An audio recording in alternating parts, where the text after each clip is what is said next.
Sarung Al-Samsi. Arus lalu lintas di kawasan Pelabuhan Tanjung Priok, Jakarta Utara mulai berangsur normal setelah kemarin mengalami kemacetan yang diakibatkan oleh aktivitas bongkar muat yang padat.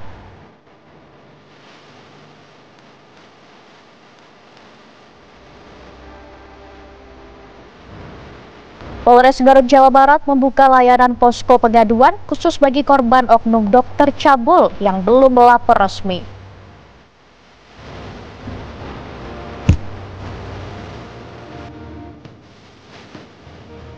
Selamat malam pemirsa, selain dua cuplikan di atas, kami juga akan menghadirkan kabar lainnya. Di antaranya, pemerintah Republik Indonesia terus melakukan pendekatan terhadap pemerintah Amerika Serikat mengenai kebijakan tarif resiprokal yang diberlakukan. Selengkapnya akan kami hadirkan di kabar utama bersama saya, Laura Luis.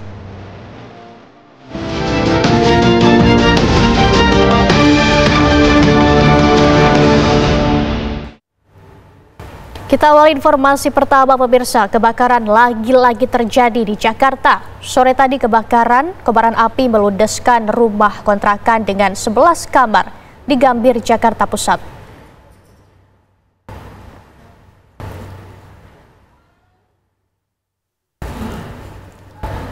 Si jago merah mengamuk di tengah kampung padat penduduk, Jalan Batu Tulis 8. Upaya pemadaman segera digelar pasukan petugas Sudin Gul Karmat Kota Jakarta Pusat. Lokasi kebakaran yang terletak dalam gang sempit sempat menjadi kendala petugas.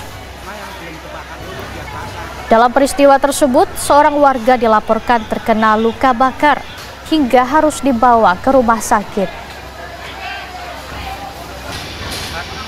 Menurut sejumlah saksi, kobaran api diduga berasal dari korsleting listrik yang kemudian membesar dan menghanguskan 11 kamar kontrakan dalam satu lokasi rumah. Api bisa padam dalam waktu sekitar 1 jam setelah dikerahkan 14 unit truk damkar. Kini polisi masih menyelidiki penyebab kebakaran tersebut.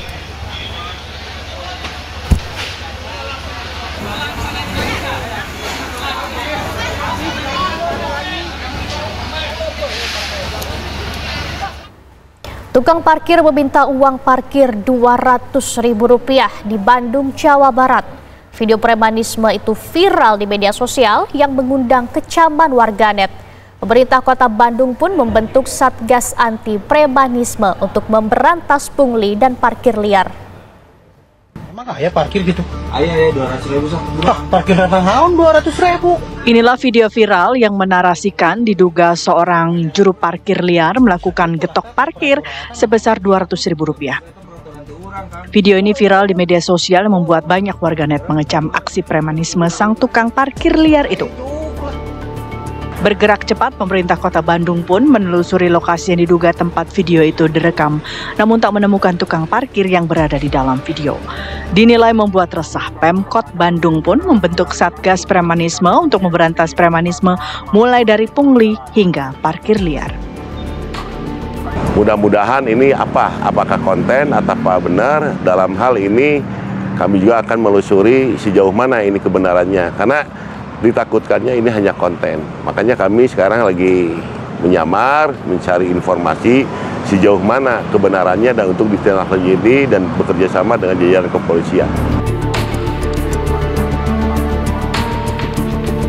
Tarif parkir di Kota Bandung sesuai dengan Peraturan Wali Kota Bandung Nomor 66 Tahun 2021 adalah kendaraan roda 2 Rp3.000 per jam dan roda 4 Rp5.000 per jam. Dishub Kota Bandung akan menindak tegas pungli atau getok parkir, termasuk menindak pelanggar parkir liar dengan derek kendaraan. Dari Bandung, Jawa Barat, Cepi Kurnia, TV One mengabarkan. Insiden kericuhan terjadi di dekat tempat pemakaman umum Pondok Ranggon, Jakarta Timur. 2 mobil dibakar dan 1 mobil lainnya hancur akibat warga yang marah karena diduga adanya penangkapan seorang warga.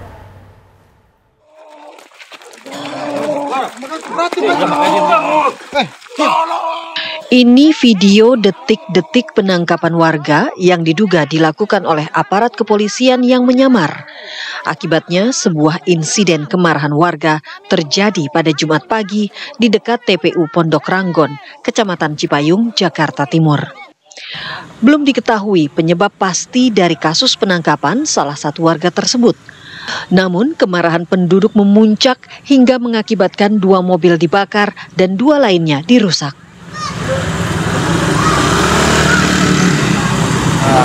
Efek daripada kerumunan yang tak terkendali oleh massa yang terkonsentrasi di sini, yang kita sendiri pun tidak tahu ini warga dari mana saja datang ke sini karena ini sudah diawali dari pagi jam 2 pagi.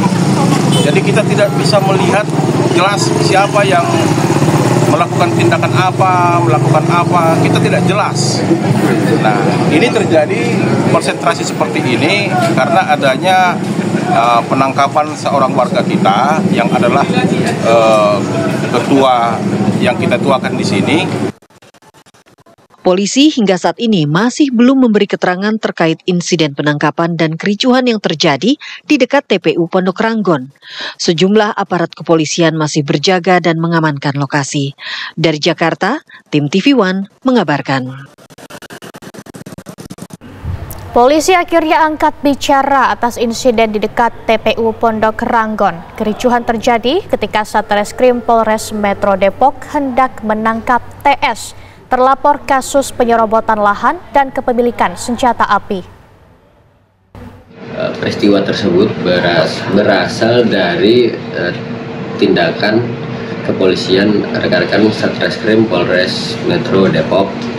Jadi kegiatan yang kami lakukan adalah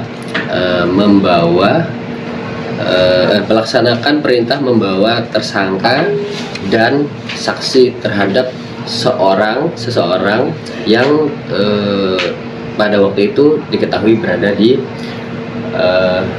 Kampung Baru. Adapun seseorang tersebut, pada kami terdapat 2 laporan polisi. Yang pertama terkait tindak pidana pengerusakan atau perbuatan tidak menyenangkan. Yang kedua adalah terkait undang-undang darurat senjata api. Terhadap 2 perkara tersebut, seseorang ini sudah dilakukan pemanggilan sebanyak 2 kali untuk tiap-tiap LP-nya, namun tidak dipenuhi. Kemudian terbit surat perintah membawa untuk diambil keterangannya di Mako Polres Metro Depok. Situasi Jalan Raya Pondok Ranggon Cipayung, Jakarta Timur sudah kondusif setelah tadi pagi terjadi insiden pembakaran mobil polisi. Arus lalu lintas di sekitar tempat kejadian mulai normal kembali setelah sebelumnya sempat ditutup oleh petugas kepolisian. Kendaraan roda 4 dan roda 2 kembali normal. Yang ingin ke arah Cibubur maupun sebaliknya ke arah Jalan Cilangkap. Dan hingga saat ini peristiwa tersebut masih dalam penanganan Polres Metro Depok.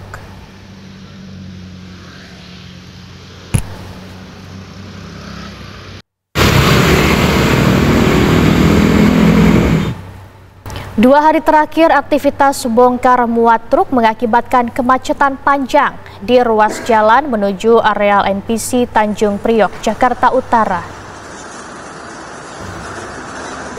Kemacetan dipicu volume bongkar muat di Pelabuhan Tanjung Priok, Jakarta Utara.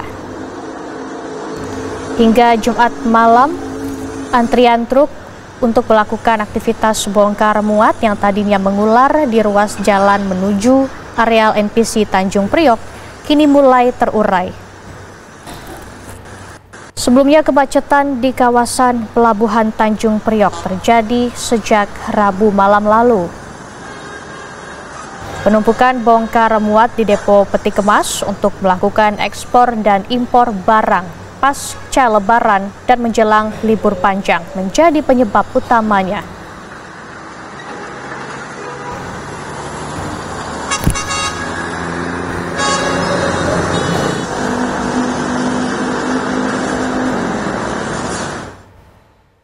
Kemudian bagaimana situasi malam ini di Pelabuhan Tanjung Priok? Apakah masih terdapat antrian truk kontainer yang akan melakukan bongkar muat?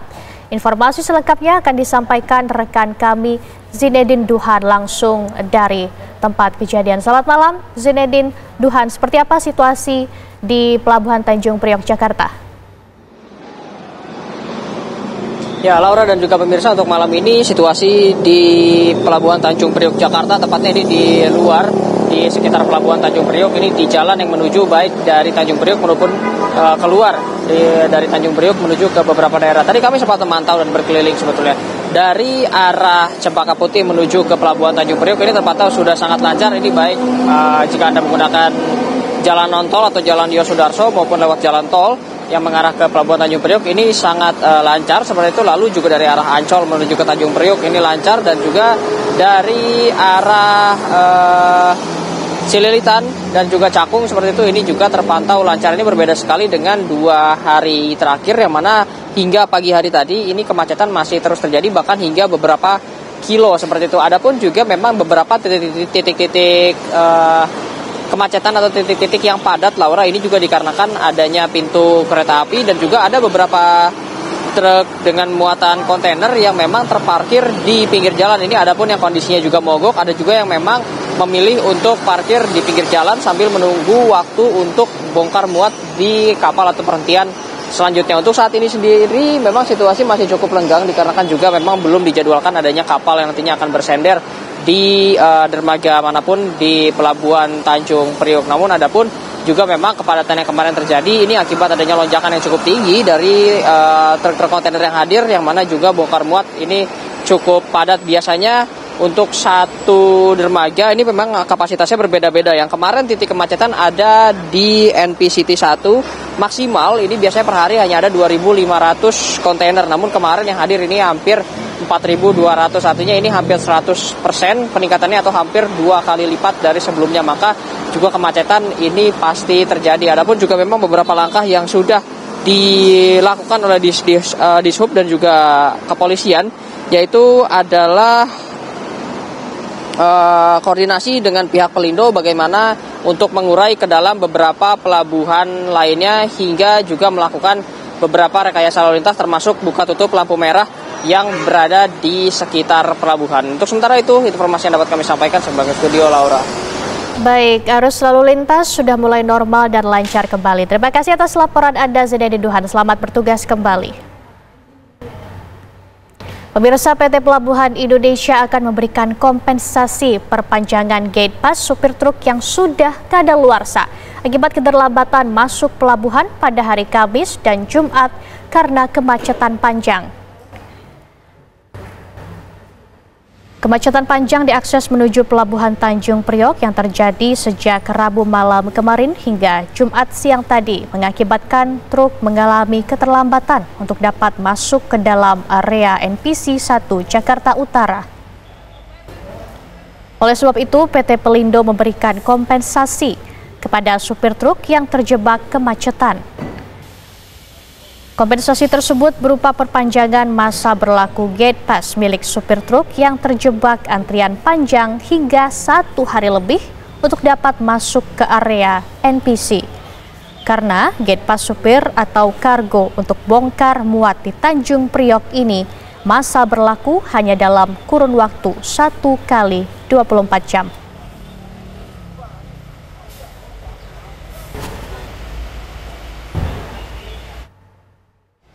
Hal-hal yang memang seperti menambah waktu pembatasan tilanya kita perpanjang dan kita tidak tarik kos, itu juga kami selesaikan, sehingga ini akan sangat membantu teman-teman pengendara atau pemilik kargo. Yang kedua, beberapa kali kami juga melepas kit untuk tapping kitnya juga kami berikan, dan beberapa tadi pagi juga teman-teman yang sudah stuck di jalan arteri kami masukkan ke tol, itu juga biaya tol kami juga bantu itu bersama-sama Pak Dirlantas dan Pak Kapolres. Kita coba membantu untuk masukkan ke tol. Itu juga kami kompensasi. Di luar teman-teman juga kami berikan konsumsi untuk menunggu. Itu juga kami berikan ke teman-teman sopir yang ada di lapangan. Pemirsa, wahana pendulum di Jatim Park 1, Kota Batu, Jawa Timur memakan korban akibat masalah keselamatan. Seorang remaja patah tulang kaki setelah terlempar dari wahana. Informasi ini akan hadir selengkapnya usai jeda pemirsa. Tetaplah bersama kami di Kabar Utama.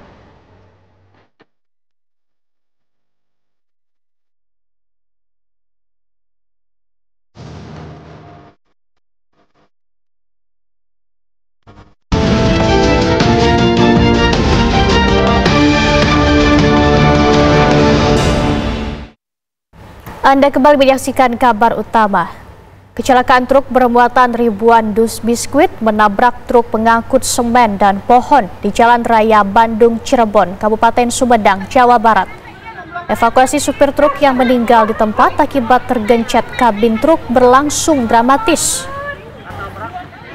Korban truk wingbox pengangkut dus berisi makanan biskuit diduga hilang konsentrasi hingga menghantam truk pengangkut semen. Akibat insiden ini, sopir truk wingbox tewas di lokasi kejadian akibat terjepit kabin truk. Sempat terjadi kemacetan panjang selama proses evakuasi korban. Usai berhasil dievakuasi, jenazah korban pun langsung dibawa ke Rumah Sakit Umar Wirahadi Kusuma, Sumedang untuk dijemput oleh pihak keluarga.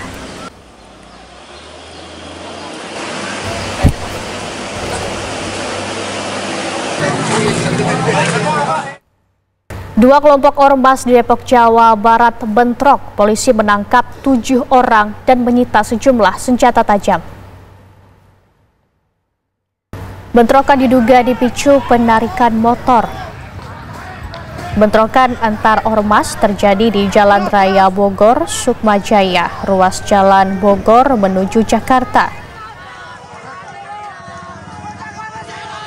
Polisi menangkap 7 orang dan menyita sejumlah senjata tajam dan stick golf. Ketujuh orang merupakan anggota dari kedua ormas. Akibat bentrokan, lalu lintas di sekitar kejadian macet parah. Polsek Sukmajaya Depok masih menyelidiki penyebab bentrokan dan tidak ada korban jiwa maupun luka-luka dalam peristiwa ini.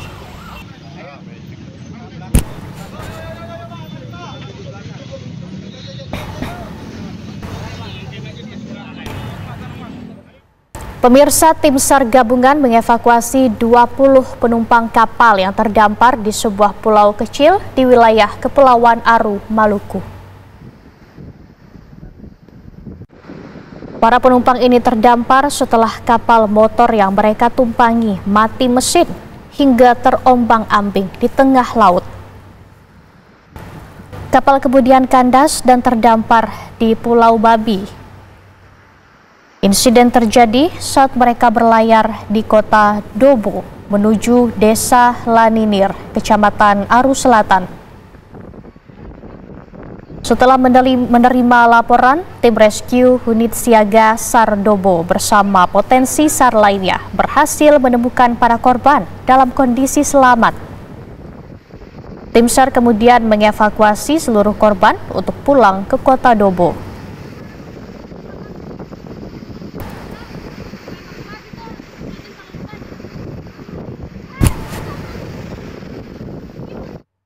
Wahana pendulum di Jatim Park 1, Kota Batu, Jawa Timur memakan korban luka. Seorang remaja asal Kota Malang mengalami patah tulang kaki setelah terlempar dari wahana tersebut pada awal April lalu. Seorang remaja berusia 13 tahun mengalami insiden saat menaiki wahana pendulum di Jatim Park 1, Kota Batu, Jawa Timur pada awal April lalu. Korban adalah Radan Dias Putra Atmadi, pelajar asal Kelurahan Mojolangu, Kecamatan Lowokwaru, Kota Malang. Peristiwa itu sempat terekam oleh video amatir pengunjung yang memperlihatkan detik-detik korban terlepas dan terpental dari wahana.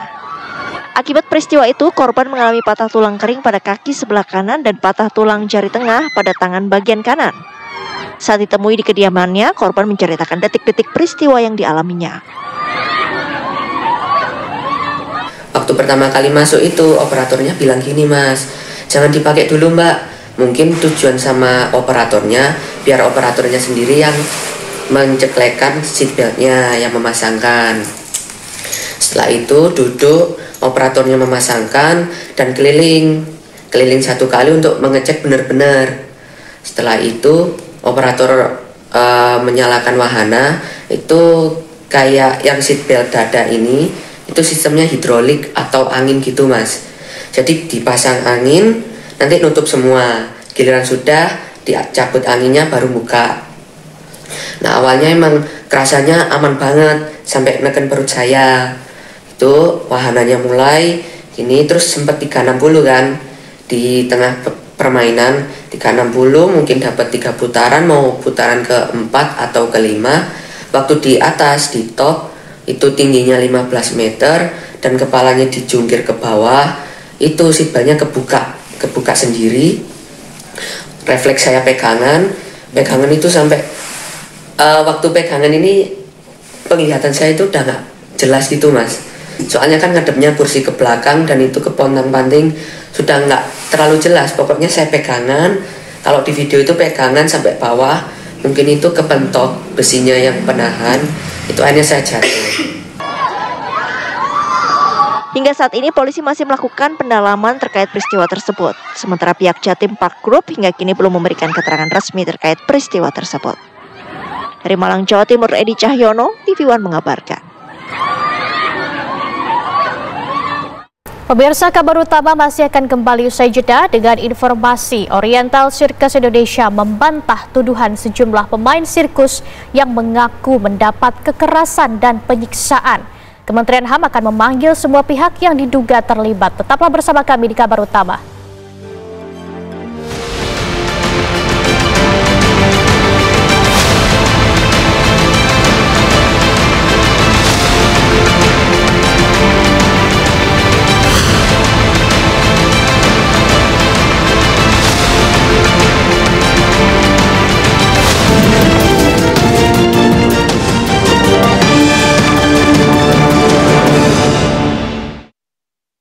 Pemirsa, sejumlah mantan pemain Oriental Circus Indonesia mengaku mengalami eksploitasi dan penyiksaan selama bermain sirkus.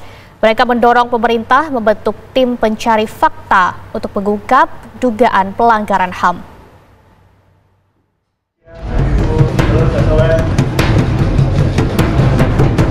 Sejumlah mantan pemain Oriental Circus Indonesia mendatangi kantor Kementerian HAM untuk mengadukan nasibnya. Kedatangan mereka untuk diterima Wakil Menteri Hak Asasi Manusia Mugianto yang mendengarkan cerita pilu para pemain sirkus yang diduga mengalami eksploitasi dan penyiksaan semasa bekerja. Seperti yang disampaikan salah satunya pemain sirkus Ida yang mengaku bergabung di sirkus sejak usia 5 tahun usai dipisahkan dari orang tuanya pada tahun 1976. Ida dibawa ke salah satu tempat wisata satwa di kawasan Cisarua, Bogor, Jawa Barat untuk dilatih sebagai pemain sirkus. Tak jarang paksaan dan kekerasan fisik diterimanya selama latihan. Bahkan saat mengalami cedera karena terjatuh dalam pertunjukan, dirinya tak segera mendapatkan perawatan medis. Pihak Taman Safari Indonesia yang sudah berdiri sejak 40 tahun lalu ini mengirimkan surat klarifikasi kepada media termasuk TV One.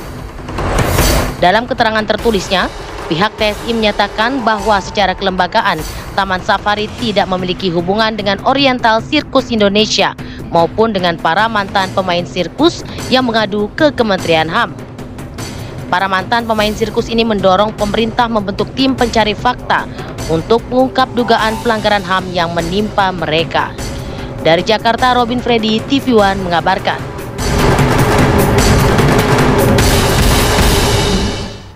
Oriental Circus Indonesia membantah tuduhan sejumlah pemain sirkusnya yang mengaku mendapat penyiksaan saat bermain di Taman Safari Indonesia.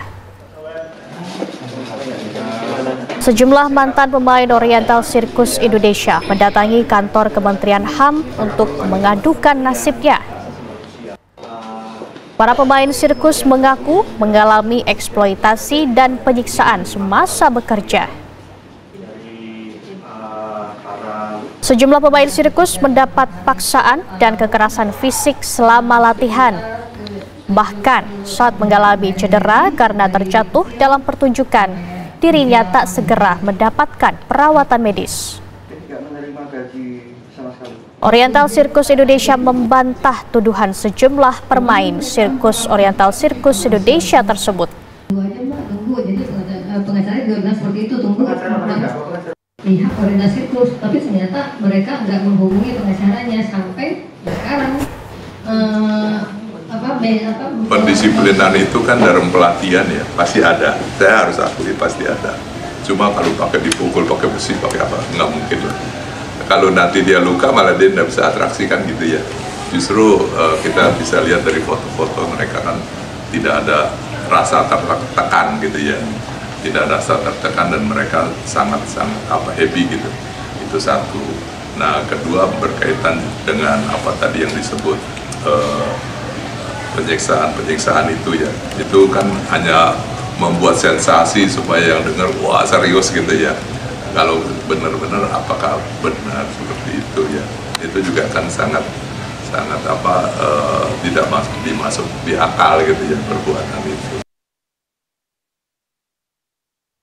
Menteri Luar Negeri Amerika Serikat Marco Rubio menerima kunjungan Menteri Luar Negeri Republik Indonesia Sugiono di kantor Departemen Luar Negeri Amerika Serikat di Washington DC, Amerika Serikat. Kedua Menlu menegaskan pentingnya kemitraan strategis komprehensif antara Amerika Serikat dan Indonesia, serta kepentingan bersama dalam memajukan Indo-Pasifik yang bebas dan terbuka. Keduanya juga membahas upaya untuk memperdalam kerjasama di bidang pertahanan dan keamanan, termasuk langkah untuk menegakkan kebebasan navigasi dan penerbangan di Laut Cina Selatan sesuai hukum internasional. Selain itu, keduanya juga membahas tarif timbal balik Amerika Serikat terhadap Indonesia. Dan Menlu Rubio menyambut baik upaya Indonesia melakukan reformasi ekonomi menuju hubungan dagang yang adil dan seimbang. Dalam pertemuan tersebut, Indonesia menegaskan komitmennya dalam menciptakan perdamaian di Palestina.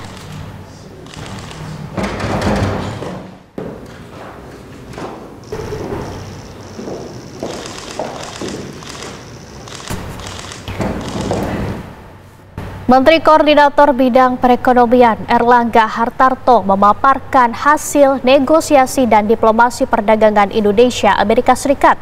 Amerika Serikat sudah merespons positif dalam waktu 60 hari ke depan serta bersedia menindaklanjuti dalam level teknis untuk menghasilkan solusi yang konstruktif dan saling menguntungkan. Ada yang menarik bahwa Indonesia dan Amerika Serikat bersepakat untuk menyelesaikan perundingan ini dalam waktu 60 hari dan sudah disepakati kerangka ataupun framework acuannya dan formatnya pun sudah disepakati, yaitu format dari framework perjanjian tersebut. Dan scopingnya termasuk kemitraan perdagangan investasi, kemitraan dari mineral penting, dan juga terkait dengan reliabilitas daripada koridor rantai pasok yang mempunyai resiliensi tinggi. Nah, hasil-hasil pertemuan tersebut akan dilanjuti dengan berbagai pertemuan, bisa 1, 2, atau 3 putaran, dan kami berharap dalam 60 hari kerangka tersebut bisa ditindaklanjuti dalam bentuk format perjanjian yang akan disetujui antara Indonesia dan Amerika Serikat. Polres Garut, Jawa Barat membuka layanan posko pengaduan khusus bagi korban oknum dokter cabul yang belum melapor secara resmi. Informasi selengkapnya akan ada di usai jeda, tetaplah bersama kami di Kabar Utama.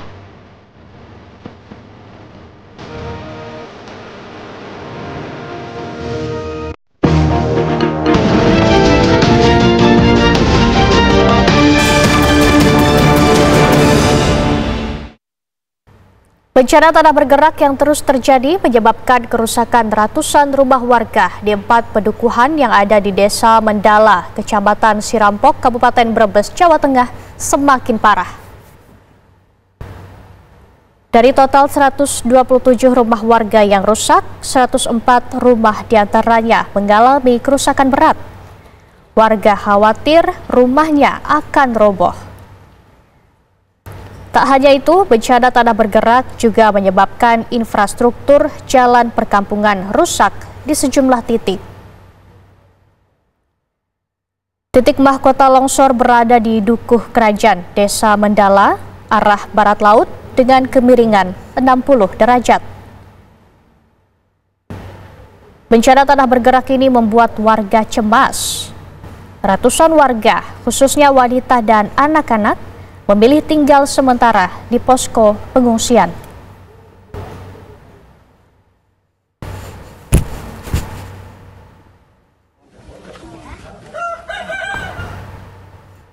Dokter kandungan berinisial MSF yang melecehkan ibu hamil resmi ditetapkan sebagai tersangka oleh Polres Garut dan ditahan di rutan Polres Garut, Jawa Barat.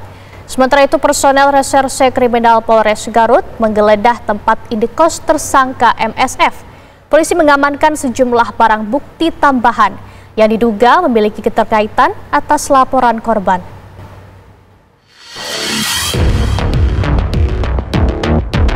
Dokter kandungan berinisial MSF resmi ditetapkan sebagai tersangka dan ditahan di rutan Polres Garut, Jawa Barat. Penetapan ini merupakan hasil penyelidikan atas laporan korban yang diduga mengalami kekerasan seksual saat melakukan pemeriksaan di luar fasilitas medis. Pasca polisi menetapkan tersangka oknum dokter kandungan di Garut, Jawa Barat, satu persatu korban akhirnya berkonsultasi ke salah satu kantor hukum yang ada di Garut. Saat ini ada 10 korban yang mengadu telah menjadi korban pelecehan tersangka MSF dengan berbagai modus. Umumnya korban enggan melapor resmi ke polisi karena trauma dan malu privasinya akan terbongkar. Biar tambah lagi hukumannya, biar maksudnya bukan biar apa ya, biar berat gitu hukumannya, biar bahwa apalagi tadi kan 4 kali, cuma 4 kali, biar mematahkan itu bahwa korbannya lebih banyak dari 4. Lebih dari 4 sebetulnya? Iya. Di ibu aja 10? Iya. Selanjutnya, jajaran Reserse Kriminal Polres Garut menggeledah tempat indekos dokter kandungan MSF di Jalan Mayor Samsu, Desa Jayaraga, Kecamatan Tarogong Kidul, Garut, Jawa Barat.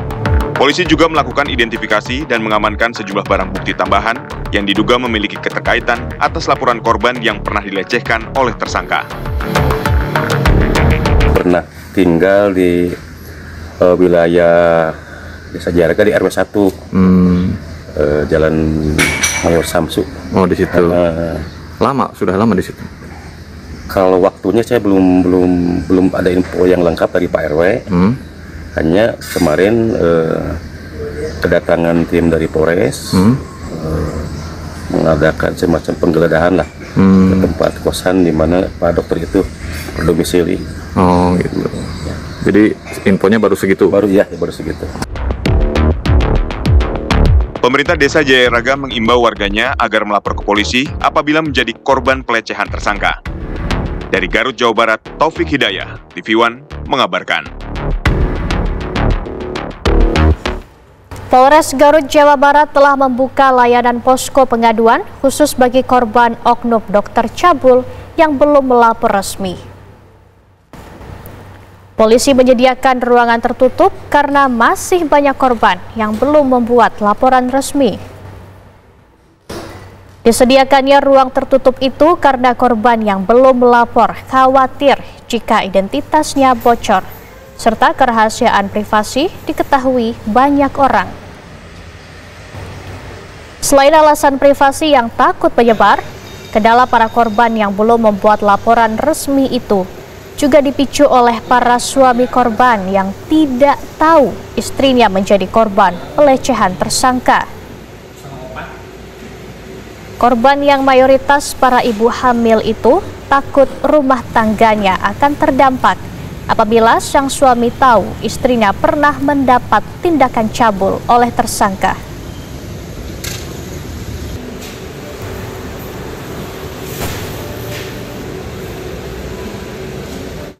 Pemirsa, penghuni sebuah kamar kos di Ciamis, Jawa Barat digegerkan oleh penemuan mayat wanita yang terbungkus selimut. Identitas korban belum diketahui.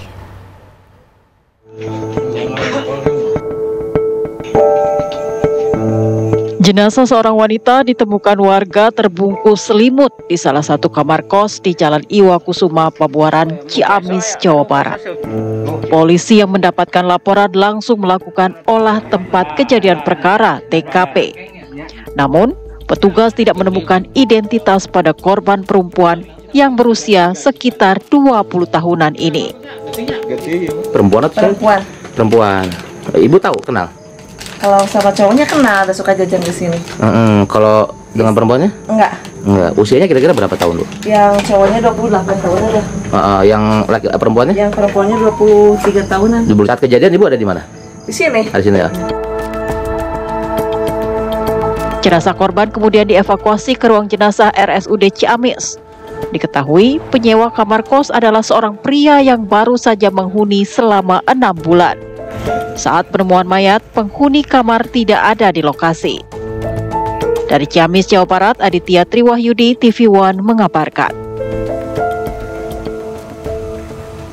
Pemirsa, kami masih memiliki informasi lain untuk Anda. Tetaplah bersama kami di Kabar Utama.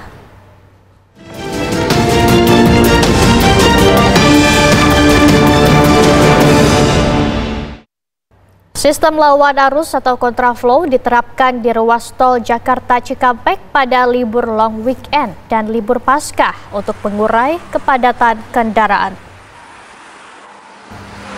Kontraflow dibuka dengan satu lajur mulai dari kilometer 55.200 hingga kilometer 65. Kendaraan dari arah Jabodetabek yang melintas menuju Cikampek masih didominasi mobil pribadi. Para pengemudi pun terpantau melajukan kendaraannya dengan kecepatan di bawah 20 km per jamnya.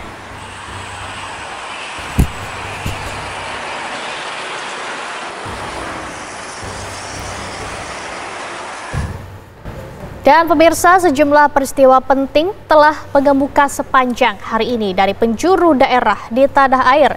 Kami hadirkan untuk Anda sebagian di antaranya dalam rangkuman kabar berikut ini.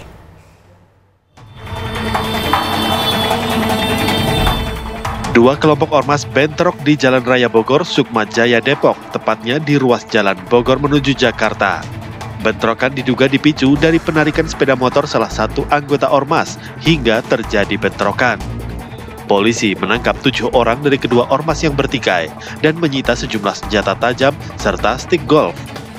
Tidak ada korban jiwa maupun luka-luka dalam peristiwa ini.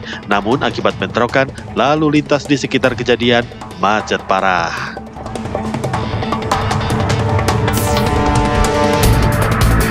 Kericuhan terjadi di dekat tempat pemakaman umum Pondok Rangon, Kecamatan Cipayung, Jakarta Timur. 2 mobil dibakar dan 1 mobil lainnya hancur dampak kemarahan warga setelah terjadi penangkapan seorang pria yang diduga dilakukan oleh anggota polisi. Untuk sementara belum diketahui penyebab pasti penangkapan seorang warga yang disebut-sebut sebagai tokoh masyarakat setempat. Hingga kini aparat kepolisian masih berjaga dan bersiaga di TKP. Dokter kandungan berinisial MSF yang melecehkan ibu hamil resmi ditetapkan sebagai tersangka oleh Polres Garut dan ditahan di rutan Mapolres Garut, Jawa Barat. Saat ini ada 10 korban yang mengadu telah menjadi korban pelecehan tersangka MSF dengan berbagai modus. Mereka berkonsultasi ke salah satu kantor hukum di Garut setelah mengalami kendala untuk melapor resmi ke polisi karena trauma dan malu privasinya akan terbongkar. Dari tempat indekos tersangka MSF, polisi mengamankan sejumlah barang bukti tambahan yang diduga memiliki keterkaitan atas laporan para korban. Tim TV One mengabarkan.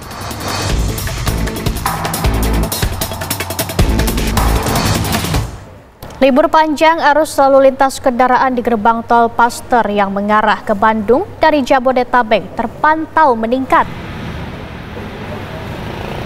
Inilah suasana kendaraan yang didominasi kendaraan pribadi di Jalan Dr. Junjudan, Kota Bandung.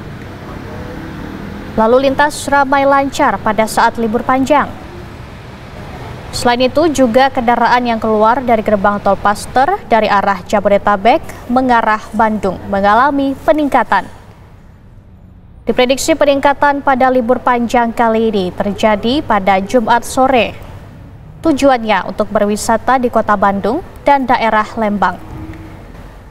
Dari catatan Jasa Marga cabang Purbalenyi di gerbang tol Paster, kendaraan yang mengarah ke Bandung mencapai 10.000.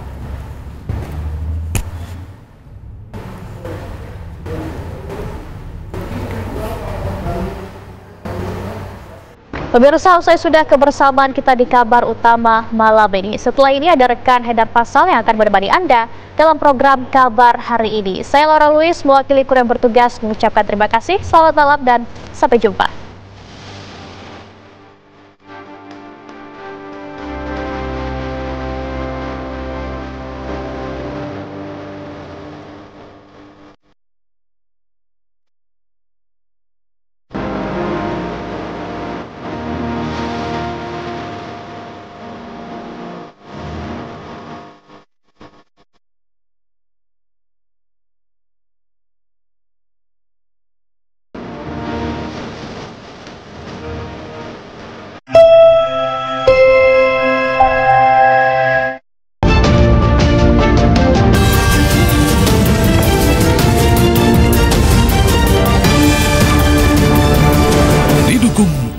Sarung Al-Samsi,